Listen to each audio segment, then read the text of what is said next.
Исәнмесез, мөхтәрәм тамашачыларыбыз. Милләт язмышы, аның үткәне, бүгенгесе, киләчәге, буларның барысы да татарлар тапшыруында. Бүген безнең программада.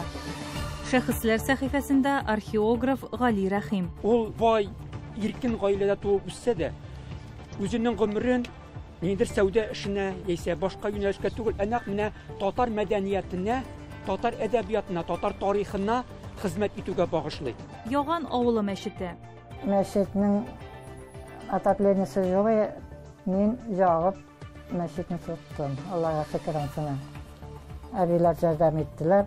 Иманга килү ул Аллаһы Тәгаләнең шул кешегә биргән зур рәхмәте. Казакъстаннан Әдилә Төхбәтова. Elhamdülillah, kızım Sulatep indi әкірне оқып, намазында қалдырмашайım. Ной оқуны да Sulatep нәрсе итәдірейim. 100 еллык тарихы булган татар мәктәбе. Мәктәпкә килгән урыс балалары да, урысты белгән укытучылар да татар телен белеп, аңлап, өйрәнеп китәләр. Конечно, сөйләшмәйләр инде татарча, но бөтереп аңлыйлар. Татар язучысы, тел галиме, тарихчы, фольклорчы, археограф Гали Мөхәммәд Шакир улы Рәхимнең тууына быел 130 ел тулды. Ул татар халкының мирасын саклауга бик зур өлеш керткән шәхес. Репрессияга дучар һәм соңгы елларга кадәр аның каберенең кайда икәнен дә билгесез булган олуг шәхесебезне оныттырырга теләгәннәр. Ләкин хакыйкать бар. Кабере дә табылды, исеме дә мәңгеләштерелде. Милләтебез өчен эшләгән бихисап эше дә киң җәмәгатьчелеккә билгеле. 3 ноябрь көнне Гали Рәхимгә хәтер тактасы куелды. Шәхесләр сәхифәсендә Гали Рәхим.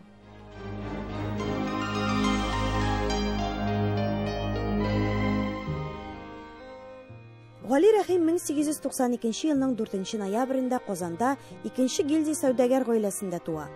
Әтисе Лаеш өязенең Мәтәскә авылы бае, әнисе сәүдәгәр Айтугановлар нәселенә карый. Гали башта Мөхәммәдия мәдрәсәсендә, аннары Казандагы коммерция училищесында белем ала. Чөнки әтисе аңа бердән-бер малаена үзенең сәүдә эшен калдырасы килә. Шуннан соң Гали Мәскәү сәүдә институтын тәмамлый. Ләкин күңеле башка тарафларга, тарих, әдәбият өлкәсенә алып кирип китә. 1919-30 елларда фәнни-педагогик хезмәт белән шөгыльләнә. Аны аеруча Казан ханлыгы белән бәйле тарих кызыксындырган. 1927-28 елларда экспедицияләргә чыгып ул Казан арты, хәзерге Биектау, Арча, Әтнә җирләрендә 15-17 гасырларга караган 60-ка якын кабер ташын өйрәнә. Нишкәлекләрне дә исәпкә алган, анда текстларына түгел, орнаментларында исәп өйрәнгән, аның тарихын язган, ул кемнәргә, ташлар кемнәргә куелганлыгын да белдерергә тырышкан, нинди үлем белән үлгәннәр алар, шаһид киткәннәрме, яки анда башка сәбәпләр белән алар вафат булганнармы, исемнәрне барлап чыккан. Менә без бит Казан ханлыгы чорында нинди исем кушканнарын бик начар беләбез. Анда нинди исемнәр булган, менә барысын да Гали Рәхим өйрәнгән һәм шушы мәкаләләрендә күрсәткән. Элекке бабаларыбыз, әбиләребез нинди исемнәр йөрткәннәр, нинди титулларга ия булганнар. Чөнки элек менә байлар котлавы анда титуллар булган. Гали Рәхим тарихка археограф кына түгел, әдип буларак та кирип кала. Аның 1909 елда Җир йөзе дигән беренче фәнни-популяр жанрдагы китабы дөнья күрә. 1913 елдан башлап Ак юл журналында аның әкият хикәяләре басыла. Октябрь революциясыннан соң шигырьләр, Җанвар дигән пьеса, бер шагыйрьнең өйләнүе исемле хикәя һәм Идел дигән повесть яза. Ул менә татар әдәбиятында бик җентекләп өйрәнгән. Алар менә татар әдәбияты тарихын язганнар Хаҗиз Губайдуллин белән бергә. Ул китапта да инде ул борынгы дини әсәрләрне күтәрә, аларны мактый, аларның нинди югары дәрәҗәдә икәнлеген исбатлый. Гали Рәхим Казан университетының археология, тарих һәм этнография җәмгыятендә була. Һәм Академия каршындагы Татарстан һәм татар белеме җәмгыятенең гыйльми сәркәтибе булып тора. Төрле педагогик курсларда, Көнчыгыш академиясендә һәм педагогика институтында укыта. Татарны бик каты өйрәнгән, татар фәнен, татарны күтәрергә тырышкан, татарны күтәрү дә инде әлбәттә шамаган хакимияткә, анда инде Солтан Галиев шеләрсез дип, аларны хурлаганнар, совет властына каршы сез дип яла якканнар инде о заманда. Шуңа күрә инде ул әлбәттә шушы фәнни эше өчен репрессияләргә эләккән. Гали Рәхимне 1927 елда Сталинга юнәлтелгән иске татар имләсен яклап язылган 82ләрнең хатын имзалаганы өчен 1931 елны кулга алалар һәм 5 елга концлагерьгә җибәрәләр. Беломор канал төзелешендә катнаша ул. Азат ителгәч, Казан университетының иске кулъязмалар бүлегенә эшкә алына. Аннан да китәргә мәҗбүр ителгәч, Казандагы Дәүләт банкында эшли. 1937 елның июлендә кабат кулга алына. Башка бер төркем татар зыялылары белән бергә аңа буржуаз милләтчеләрнең Совет хакимиятенә каршы оешмасы эшендә катнашу гаебен тагалар. 2 еллап төрмәгә тоткач колониягә озаталар. Сәламәтлеге какшау сәбәпле 1943 ел башында ул вакытыннан алда иреккә чыгарыла. Төрмәдән чыккач, ул Күкмара поселогына китәргә тиеш була. Шунда регистрация үтәргә тиеш була. Ләкин инде ул хәлсез, авыру кеше анда барып җитә алмый. Ул инде яшерен рәвештә шушы апасында тора.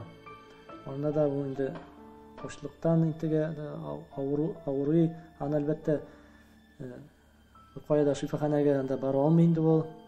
Яшерен рәвештә генә ята һәм шунда инде җан таслим кыла. Бу хәл 1943 елның 3 мартында була. Зәйнәп апасы аны яшерен рәвештә төнлә Яңа Татар бистәсенең татар зиратында күмә.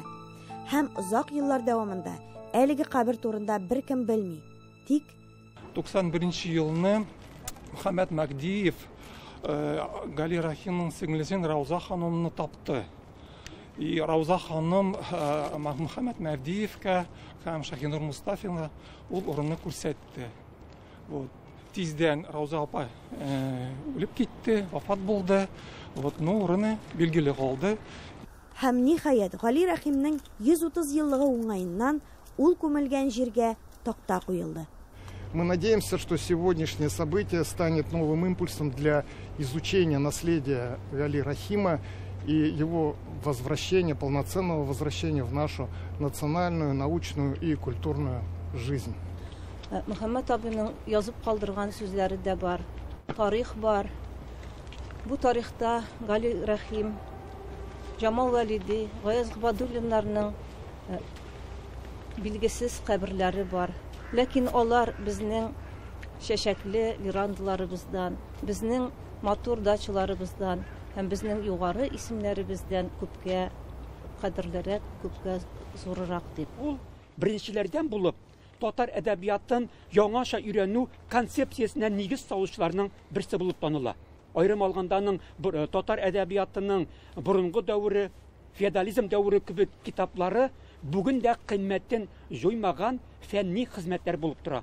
Без бүген дә бу хезмәтләргә мөрәҗәгать итәбез, таянабыз, аларга чыганак итеп файдаланабыз. Шуңа күрә Гали Рәхимнең искә алуыбыз аның рухына дуга булып барсын. Урыны җәннәттә булсын. Аңарда я Раббым әҗр савапларын ештереп, рухларын шат кылып, кабер газапларын җиңеләйтеп, хатаны гафу әйләп, кыямәт көндә бергәләшеп, сакланышып, җәннәт фирдәүс бакчаларына кереп, мәңгелек булырга насыйп ит я Раббым. Раббана тaqabbal minna innaka antas samiul alim. Аллаһумма салли ала. Зөһрә Фатихова, Татарлар, Казан.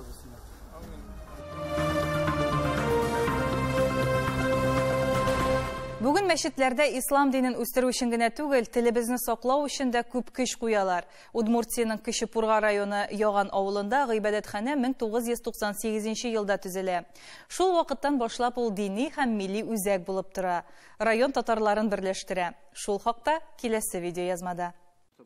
Яган Удмуртия белән Татарстан чигендә урнашкан авыл. 700 хуҗалыкта 1050 кеше тора. Аларның 10% татарлар. Динне, телне, традицияләрне дә өлкәннәр саклап калган. Халык көче белән 1998 елда мәчет салына. Беренче имам күченеп киткәч тә, мәчетне янә өлкәннәр тәрбияләп тора.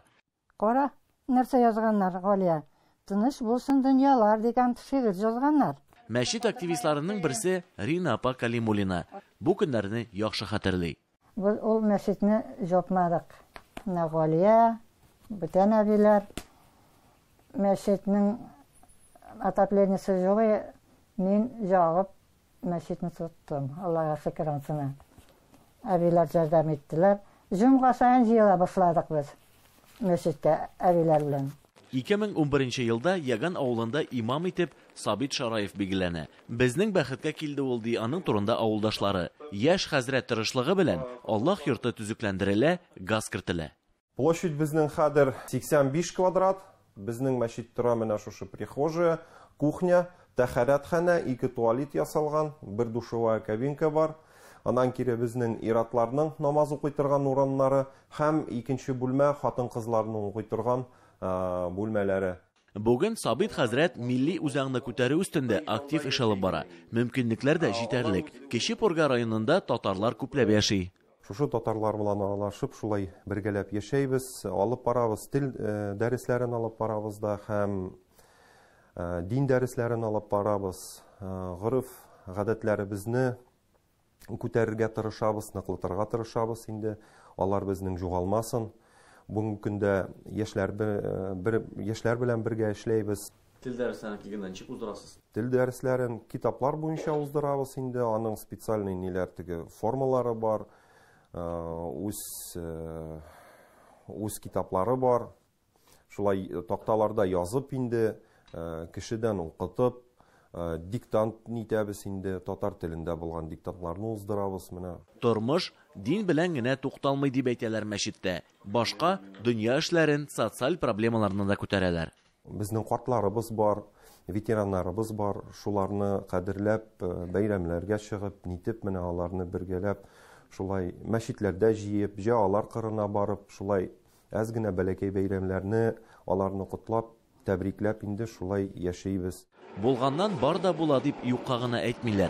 Имам вазифасыннан кала тормыш иптәше белән зур хуҗалыкта тоталар Шараевлар. Күпләп эретерлек кош-корт асрыйлар.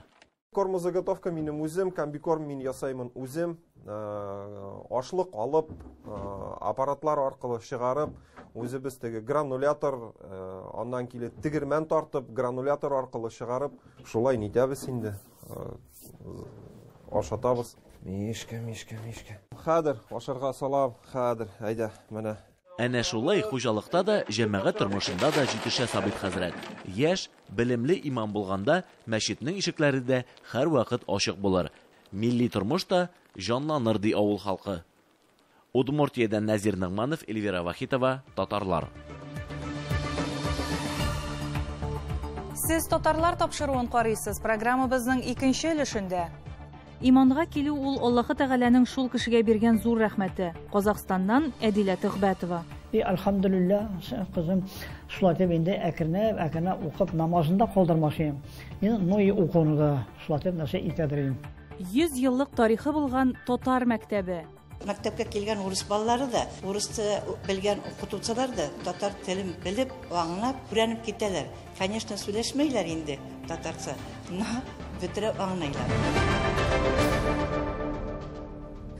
Һәрбер кешенең үз юлы, үз уйлары һәм тормышны билгеләүче тормыш кыйммәтләре бар. Кемдер иҗат юлын сайлый, кемдер шиксез белемгә омтыла, кемдер рухи юлны, дин юлын сайлый. Иманга килү ул Аллаһы Тәгаләнең шул кешегә биргән зур рәхмәте диләр. Шымкент шәһәрендә яшәүче Ибраһимовлар гаиләсе дә шул фикердә. Алар белән хәбәрчебез Әдилә Төхбәтова очрашты.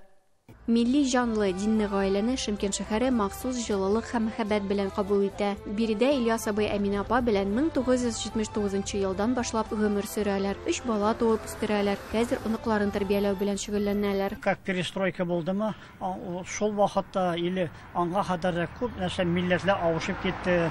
Шул нихәтле булса да, менә инде шул бер-беребезгә нидә авыр көннәр булса, мондый көннәр булса, бер-беребезгә ярдәм итәргә тырышабыз. Ильяс Гайзетдин улы Ибраһимов 1955 елда Казакъстанның иң кояшлы шәһәре Шымкентта дөньяга килә. Бирегә әти-әниләре Татарстаннан сәламәтлек өчен җылы климат эзләп күчкәннәр. Минем әтием үзе Татарстанда туылган, Ташлыкавал, Дубьяс районында.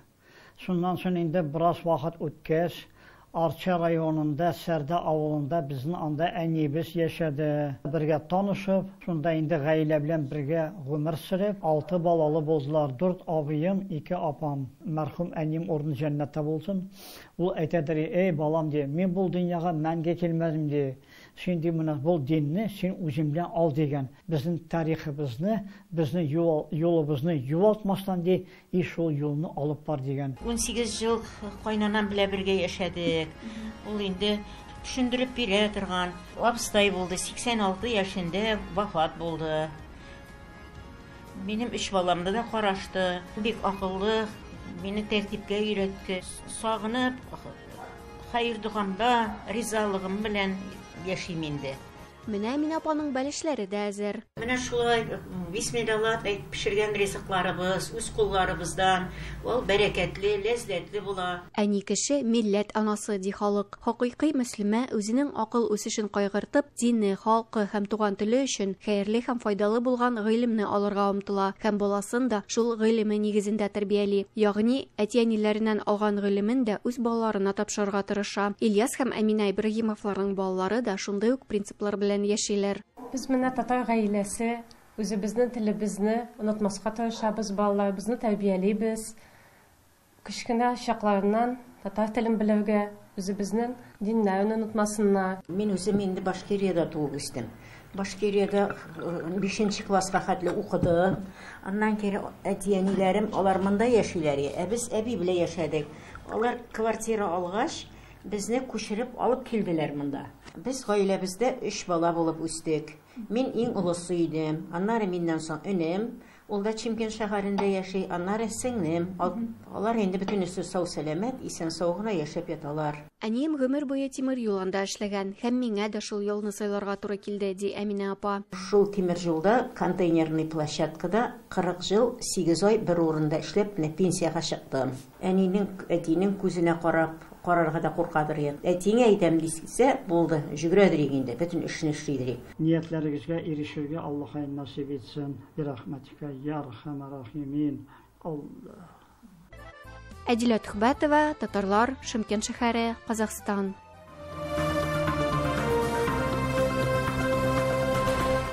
Икемеңдә 22 ел Шиләбе өлкәсе Бәгәрәк Тамак авылы халкы өчен истәлекле очрашуларга, юбилей бәйрәмнәренә бай булды дисәк, ялгыш булмас.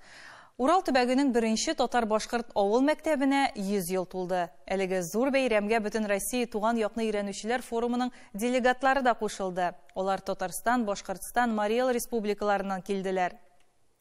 Җирле хәбәрчеләребез 100 еллык тарихы булган әлеге белем йортына кунакка барып, аның белән төрле елларда идарә итүче җитәкчелек белән очрашып, аралашып алды. Шиләбе өлкәсе Кунашак районы Бәгәрәк Тамак авылындагы мәктәпнең заманча бинасы 1983 елда төзелә. Уку йортын Җәмәлетдин Камаловның тууына 140 ел тулуга багышланган бюст һәм истәлек тактасы бизи. Гаят укымышлы кеше, Көньяк Уралда 1нче милли мәктәпнең директоры һәм укытучысы ул. 1937 елның октябрында Җәмәлетдин Камалов һәм аның хезмәттәшләре өстенә шикаят җиткерәләр. Аларны Шиләбегә илтеп атып үтерәләр. Бу вакыйгадан соң берничә дистә ел Бәгәрәк Тамак авылында мөгаллимне репрессияләнгән халык дошманы итеп санаганнар. Дөреслекне Җәмәлетдин Камаловның оныгы, тарихчы һәм төбәк тарихын өйрәнүче Альберт Борханов тыргыза. 6 ноябрьдән атканнар. Ул вакытта Куншак районный центрда 2 кыз укыган. Минең әлегә ул вакытта 9 яшь булган Гатича әби һәм Халиса әби, алар икесен дә аларны комсомолдан куып чыгарганнар һәм общежитиедән куып алар авылга кайтып киткәннәр. Менә дошман враг народа дигәндә аның документларда булай язылган. Как секретарь земства, Шадринского земства, революция кадәр земствада эшләгән ул һәм беренче татар мәктәбе ачкан, инкыйлабка кадәр, революция кадәр. Шуннан соң инде Данос буенча булай булган японский һәм турецкий шпион. Безнең үз Бәгәрәк мәктәбендә 20 директор булган. Менә Фиделия Раисовна 20-нче, мин 19-нчы директормын. Ну менә безнең первый директор буенча бик сүз безнең арада бармады. Ул первый директорның внугы Альберт Бурханов үзенә шундай цель куйды. Тапкалы bütün материаллар, аның турында историясын белгәле, шуннан соң ул алып чыгып bütün данныйларны безгә китерде. Альбертның шундай уйы булды, все-таки искә калдыргалы поколенияларга шул кешенең исемен. Гайфулла Гайнуллин Бәгәрәк Тамак авылы мәктәбендә директор вазифаларын 1986 елдан 1989 елга кадәр башкара. 86 яшын тутырган Гайфуллага инде 56 ел хатыны Салия Хикмәт кызы белән бергә гомер итә. Директор булып эшләгән дәверне алар иң авыр еллар итеп искә ала. Балаларын үстергәннәр, зур хуҗалыкны тотканнар, икесе дә эшкә йөргән. Гайфулла Фатхулла улы спорт белән бала чагыннан ук мавыккан. Хәзер дә чаңгы шуарга ярата. 64 елны мин килдем мәктәпкә, үземнең бетергән мәктәпкә учитель булып физкультурадан. Ул вакытта үзем действующий спортсмен булдым инде. Уже балаларны кызыксындырам спорт белән. Бик яхшы лыжыда йөгерделәр. Үзем дә йөгердем шулар белән. Область күләмендә минем укучылар бик күп вакытлар беренче урыннарда йөрделәр. Челябинск областының чесен защищать иттеләр за область янысы. Бик күп укучыларым. Бүген 600 укучыга төзелгән Бәгәрәк Тамак авылы мәктәбенә 180 бала йөри. Биредә уку сыйныфларыннан тыш балалар бакчасы да эшләп килә. Укытучылар һәм тәрбиячеләр балаларга туган телгә мәхәббәт тәрбияләргә тырыша. Дәресләрдән тыш вакытта укучылар мәктәп түгәрәкләренә дә йөри. Анда алар татар җырларын һәм юләрен өйрәнә. Шулай итеп Бәгәрәк Тамак авылы мәктәбенең мөгаллимнәре Урал төбәгенең беренче милли уку йортының традицияларын дәвам итәргә тырыша. Безнең татарский язык һәр вакытта булды мәктәптә. Без бик яратабыз татар телен. Сөйләшәбез татарча. Өйдә дә, даже апалар белән урысча сөйләшеп киткәндә дә, обязательно без татар телен, татар сүзләрен кыстырып алабыз. Без шулай өйрәнгәнбез. И даже безнең мәктәпкә килгән урыс балалары да, урысча белгән укытучылар да, русский учителя. Алар бездә все равно татар телен белеп, аңлап, өйрәнеп китәләр. Конечно, сөйләшмәйләр инде татарча, но бөтереп аңлайлар. Мәктәпнең 100 еллыгына багышлап уку йортының музеенда экспозицияда ачканнар. Җыелган материал һәм экспонатларда авылның һәм гомумән илнең тарихы чагылыш тапкан. Укытучылар һәм чыгарылыш сыйныфларының фотосурәтләрен караганда, һәр укучы әби-бабаларының, әти-әниләренең көн күрешен күзәтә ала. Без әлеге яшь буынга өметләнеп калабыз. Улар үзләренең туган авылына, туган мәктәбенә кире кайтып, безнең эшне артабан алып барырлар дип ышанабыз инде. Безнең укытучылык эшен балаларны өйрәтүгә, тәрбияләүгә ихтирам биреп, безнең авылны сүндермичә, мәктәпне япмыйча, балаларны укытып өметләнәбез шул. 100 ел эчендә Бәгәрәк Тамак авылы милли мәктәп коллективы инкыйлаб, гражданнар сугышы, берничә мәгариф, шул исәптән туган телне укыту өлкәсендәге реформалар шаһиты булган. Ләкин бернигә дә карамастан, әлеге уку йорты туган тел һәм туган мәдәниятне саклау үзәге булып торудан туктамый. Ләйсәнә Садретдинова, Әлфия Габдушева, Татарлар, Чиләбе өлкәсе. Тапшыруыбызны Равил Фәйзуллин шигырь юллары белән төгәллибез. Мәгълүм, дөнья көтү заман өчен файдалырак телләр бары да. Тик шунысы хак, фақат туган телдә иман иңә кеше җанына. Бүгенгә сезнең белән саубулашабыз, иртәгә кабат очрашырбыз.